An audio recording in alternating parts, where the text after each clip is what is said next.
My name is Matthew Bodie. I'm a senior from Elgin, Nebraska. Several Eastern European countries have successfully enacted a flat income tax, and now there is growing pressure in Western Europe to do the same. Would you support the United States adopting a flat income tax, and why or why not?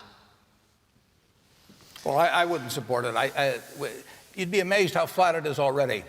If you look at both the payroll tax, which is over 12% now, and that applies on the first $80,000 or $90,000 of income. So Bill and I pay practically none of that in relation to our income.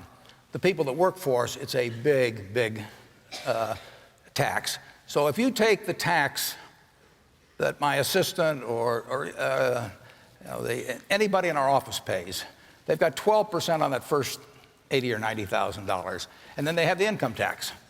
And their tax rate, literally, in many cases, is not, well, it's the same and maybe even higher than my own tax rate, since they cut the rate on capital gains to 15% and dividends to 15%. So what has gone on in this country in the last, well, in very recent years, is a huge benefit to the very rich, and not that much relief to people down below. And people, when you read about tax rates, they usually leave out the payroll tax, and they don't refer to this 12 and a fraction percent. So we have come, in my view, to a taxation system that's much too flat in this country, and frankly, I think that Bill and I should have a higher tax rate on the income we get. We pay a lot of taxes, but it's really at a very low rate, and it's a rate that's less than half the tax rate that I was paying 25 years ago when I was making a lot less money. They have really taken care of the rich.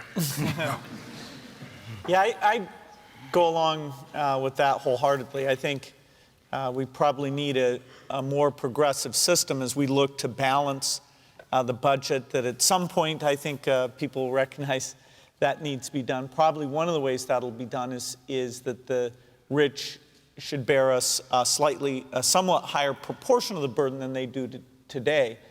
Very large fortunes never go through an income tax. Maybe it's a little ironic, but both Warren and I would say things in several aspects of the tax system should be more progressive.